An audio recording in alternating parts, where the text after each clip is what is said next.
preparing for your big adventure. Black Country 4x4, proud sponsors of LRL Adventure.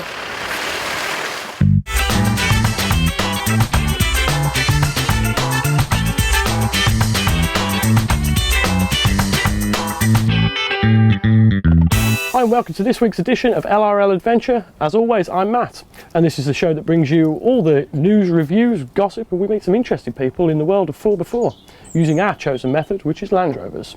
Coming up on today's show, we visit a vehicle auction house. These guys specialise in 4x4 stuff, and as many of you may know, the Land Rover Defender is coming to end of life, which means by the end of 2015 you won't be able to buy any new ones.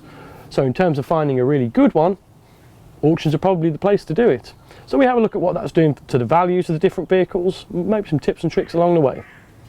But first up, we're joined by endurance adventurer Sean Conway.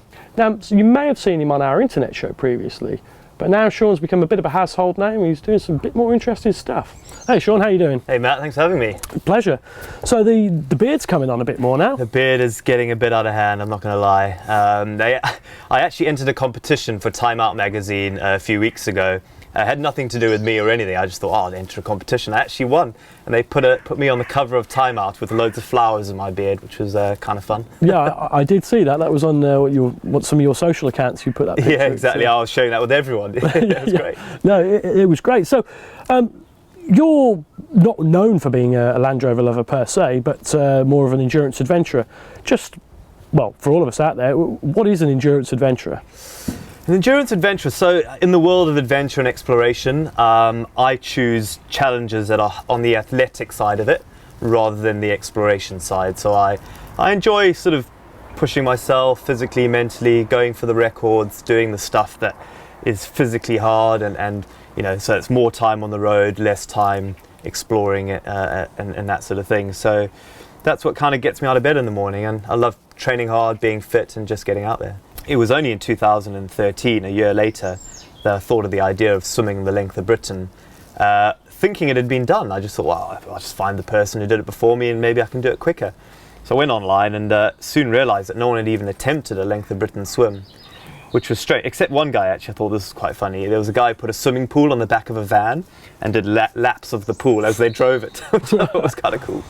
But no one had even tried it, and I did all my research, realised that nothing suggested it wasn't possible. It was just going to take a long time and be cold and miserable, which is exactly what it was. You know, it was hard, and it did take me 4.5 months, but I was determined not to give up. And eventually, in November, on the north coast of Scotland, I got into John O'Groats, very skinny, tired, and emotional after a long sea adventure.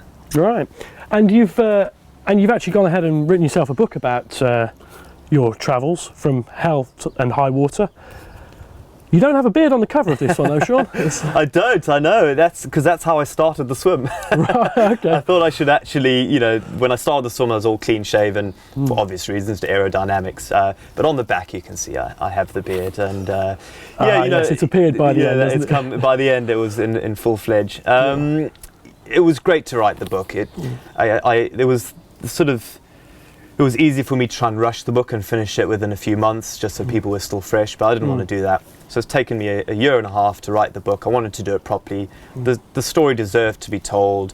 I wanted to get it right, and it was amazing to relive the adventure, you know. So, you know, there's 300 odd pages there of everything about a great British swim, you know, the coastline, the people I met, the hardships, the difficulties of finding sponsors, getting to the start line, and just showing off a bit of Britain. You know, it's an amazing island we live on. And one of the things I noticed reading this book is, you know, we're not a swimming show, and I'm not really into swimming. I did my stuff that you have to do at school, my 25-metre badge and the rest of it. But actually, it's a really inspirational read for anybody who wants to get into adventure and just maybe take a bit of time out from the regular world and go and do something big. Well, exactly. I mean, I didn't want it to. I'm not a swimmer either, so you know, it's not actually a swimming book at all, really. You know, the swimming bits are quite short in the book. It's sort of I got up and I swam, but actually the book is more about, you know, not giving up, I guess. And there was a lot of people who suggested the swim wasn't possible. There's a lot of people who suggested you know, a tiny 5'8" kid who grew up in a landlocked country in Africa, couldn't do the swim. And And it just proves, you know, I'd like to sort of share a message that actually, if you do have a big idea, don't let other people tell you can't, because actually if you just stick to your goals and train hard and work hard, you know, you'll be surprised what you can achieve. And I wanted to get that message across, and you know, swimming was just a means of transport and a means of getting from A to B, from Land's End to John O'Groats. Well, I think it's a fascinating story and definitely worth a read. And Sean's book is available from all good booksellers and on Amazon. Hell and high water in the shops now. Like any self-respecting adventurer, you've got to have a vehicle to do the job in. What's your vehicle then, Sean? I grew up with Land Rovers. I fell in love with them as a kid. Dad having old Series 2s.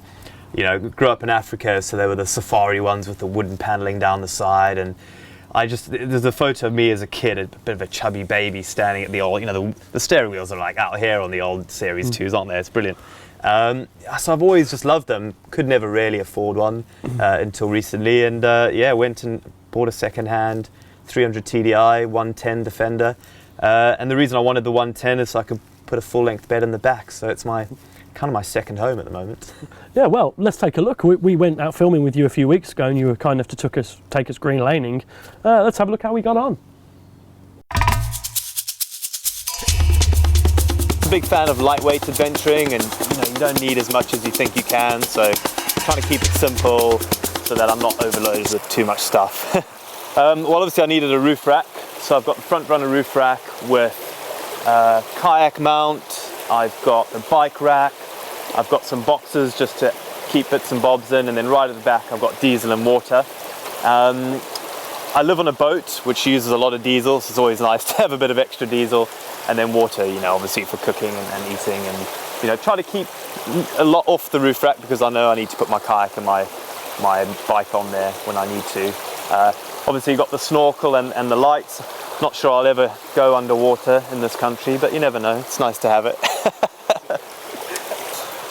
Right, and then round the side we have these very cool gull wing windows which open out, which allows me to shelter from the rain.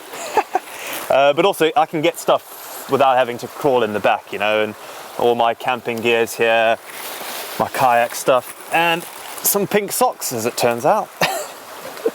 First aid kit. Yeah. Camping mats if I want to go actual sleeping on a hill, and various things like that. So it's nice just to be able to get all your stuff without having to climb in. Right, so on the back here, first up you'll notice this pretty cool wheel cover. That's actually a barbecue. It comes off. If you strap it off, build your fire on the beach, put the barbecue over and cook your eggs. That's pretty awesome. What attaches the barbecue to the wheel is some wheel steps, which just help me to climb on the roof instead of having the ladder here, and then obviously high lift jack and things like that. I also had the windows tinted, which just gives me a better night's sleep, to be honest.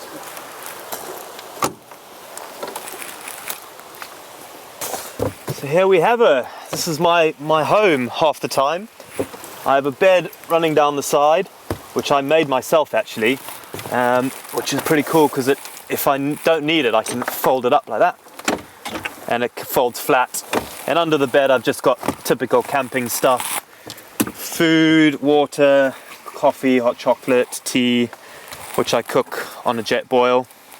That keeps me hydrated and fueled. And then everything else here is pretty much just my outdoor kit.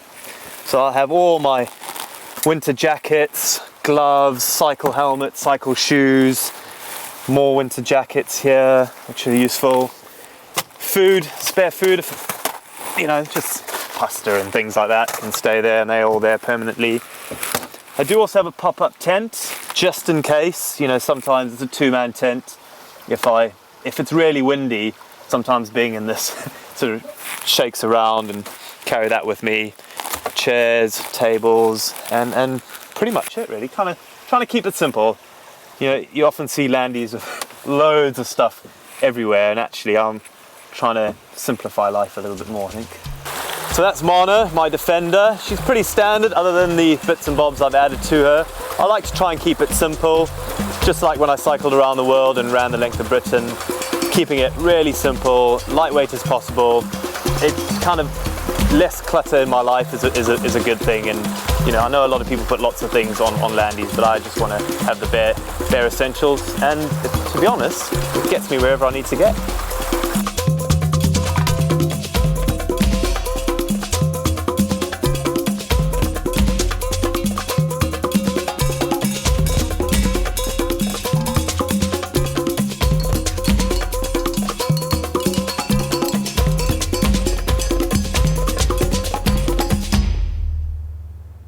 So we had a really great day out with you there, Sean. You showed us around some new lanes and interesting bits of backwater from round by where you're from. Do you get much time to do any of that these days? Well, at the moment I'm training so hard that actually I don't really get out in the Landy all that much, but hopefully in the summer that'll change. Yeah, absolutely. That's it for this half, and in the next half of the show we'll be seeing, well, some information on Brightwells auction house and buying used Defenders, and we'll be hearing more from Sean.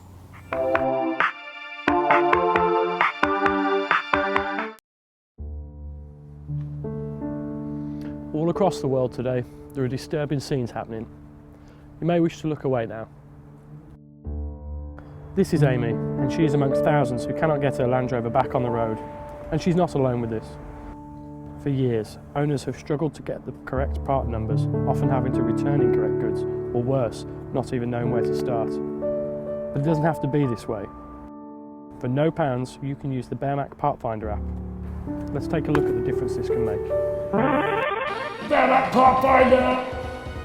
Go online now on your Mac, PC, phone or tablet to BMAC-Partfinder.com. Choose your vehicle, do these bits, find your parts. Any vehicle, any year. You win! Perfect!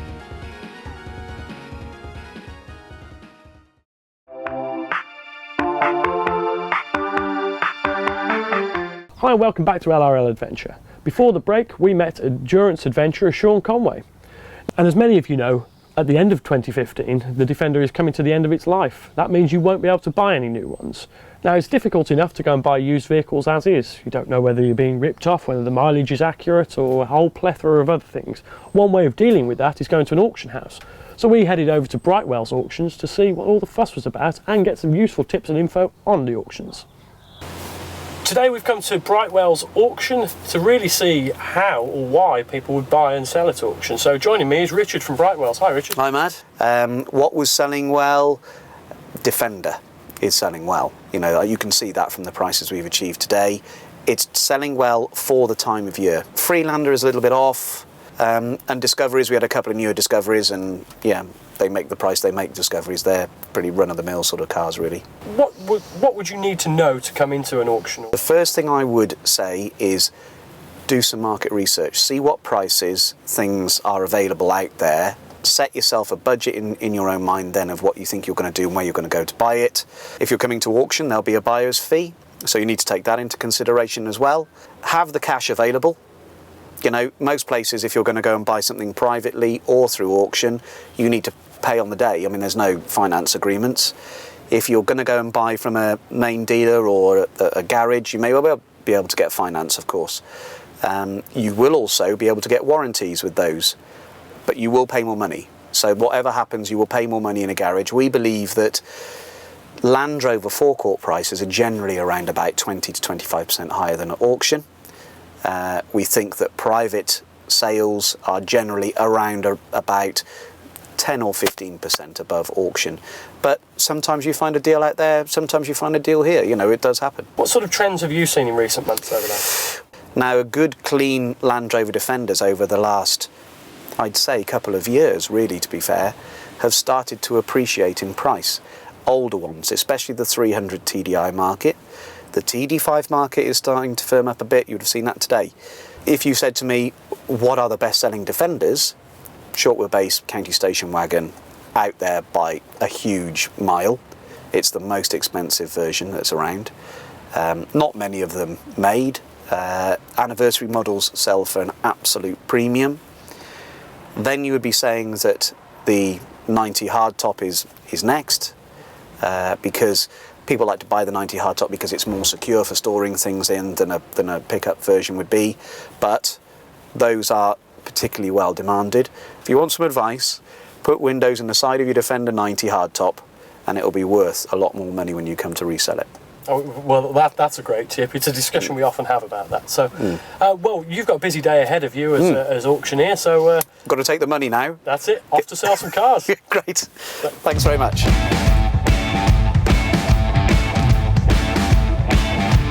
Lot number 22 is the Freelander 2. There you go, should be 8 3D.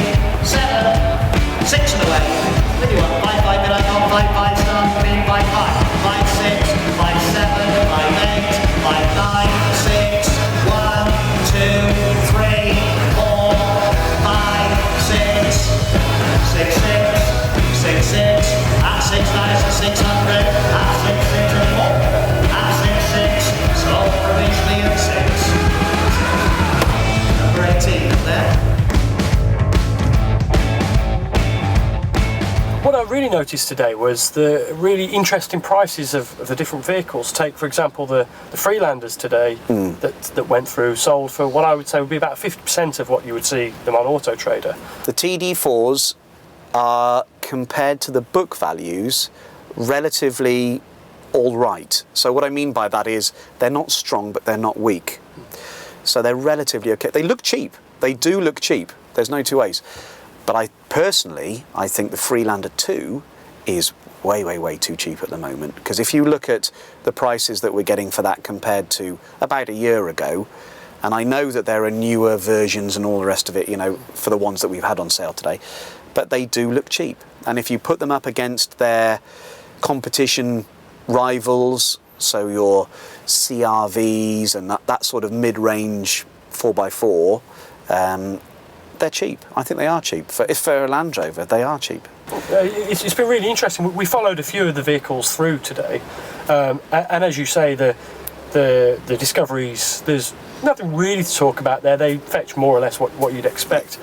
But the differences in the different Defender derivatives were quite amazing. On the whole, the Defenders did very well, and we saw a vehicle towards the end of the sale, which was a 1989 military-looking Land Rover, which I would have thought, if I was to go and buy that from a man in the street, I'd be looking to pay not a lot for it. It wasn't a tidy example of a vehicle, but it went for about £3,500. Yeah, it was a very strong bid.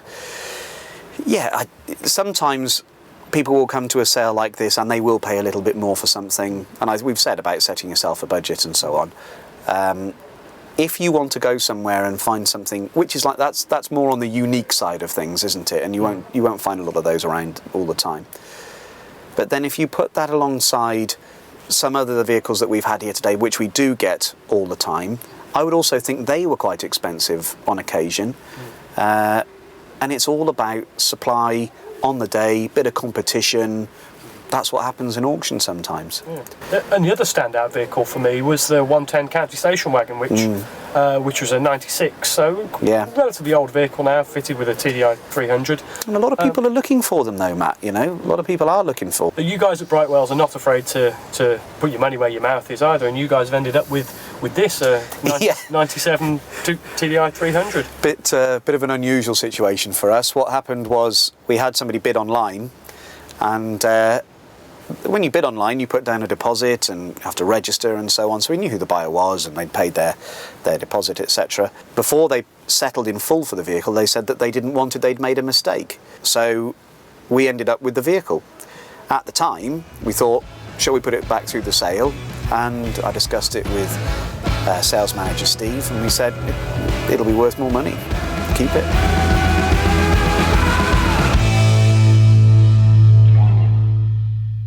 And that was our trip out to Brightwells. Some really interesting insights there into actual used Land Rovers. And of course, because the Land Rover's come to the end of its life, well, it's worth keeping hold of them now. I mean, have you ever considered changing your Defender for anything else? Never. I mean, I'm going to just buy more, I think. Yeah. Next up on the list is a Series 2, definitely. And yeah, I want to get a nice one and fix that up. So yeah. I'm keeping Mana, my baby, for sure. I mean, and that's the thing with Land Rover ownership, isn't it? That you start off with one and end up with many different ones. I've got 2 at the moment and plans for more, and a Series 2 is on my list as well. So you've been a busy guy of late, and we saw on actually online there was loads of pictures of you doing some really interesting stuff in the snow in your Land Rover of late. Yeah. I was headed out to the Alps to try and learn how to paraglide. Just sort of every year I sort of find some new skills I want to learn, and paragliding was one of them. Right. So it was just sort of getting out there, getting in, and training in the mountains was great. I was getting some running mileage in for my next adventure for the run. And needed to just get some high altitude mileage in. And that's what your agent said to me, that you were altitude training, but as far as I could see, you were just having a jolly. I was just having a jolly in my Land Rover. I actually slept in the back of my Land Rover. It was minus 15 every night. Like, I had to put 2 sleeping bags in. It was so cold I was actually getting a nosebleed from breathing in all the cold air. So you loosely mentioned your run a little bit earlier in the show. That's something that you've been altitude training for, and you'll be commencing soon. I can't wait. So to complete the Ultimate British Triathlon, I'm doing the 3rd and final leg of a Length of Britain triathlon. So I'm running from John O'Groats back down to Land's End. It's not the first time I've tried this. In August last year, I tried it once before. Embarrassingly, I was taking a selfie and I got injured. I tripped and hurt my knee. Yeah, I think we've got a little clip of that as well. So that's very embarrassing. That. Anyway, I that ended my run, and I'm now recovered. I've been training hard again, going back. So the last week of March, I'll be starting off at John O'Groats again, and it's great. And it'll take 6 weeks as I explore all the countryside. So when I cycled Land's End, John O'Groats, it was all about the roads. When I did the swim, it was all about the ocean. Now I want to explore the trails. There's so many amazing trails, and trails that people don't really use anymore, and a lot of them are overgrown, and I want to just sort of go out there and show people how cool it is and how many amazing adventures you can have. And well, we wish you the very best of luck with that, and we'll be keeping an eye on you on your social sites. And if you want to know a bit more information about Sean, well, you've got a Twitter account, which... Yeah, you can follow me on Twitter at Conway_Sean. Otherwise, everything will be on SeanConway.com. Yeah. There's a cool little tracker. You can follow me and, send me some jokes for inspiration to keep me going. That's it. So, well, many thanks for joining us on the show this week, Sean. All the very best with your travels, and we'll be sure to catch up with Sean in future episodes and see how he's getting on with his run, and more importantly for us, how he's getting on with his Defender. So that's all we've got time for on this week's LRL adventure. Thanks for joining us, and we'll see you next time.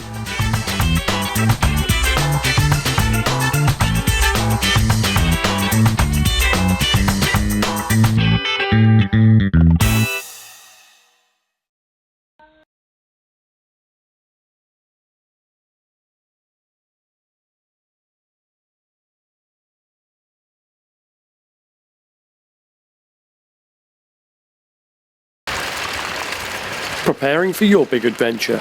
Black Country 4x4, proud sponsors of LRL Adventure.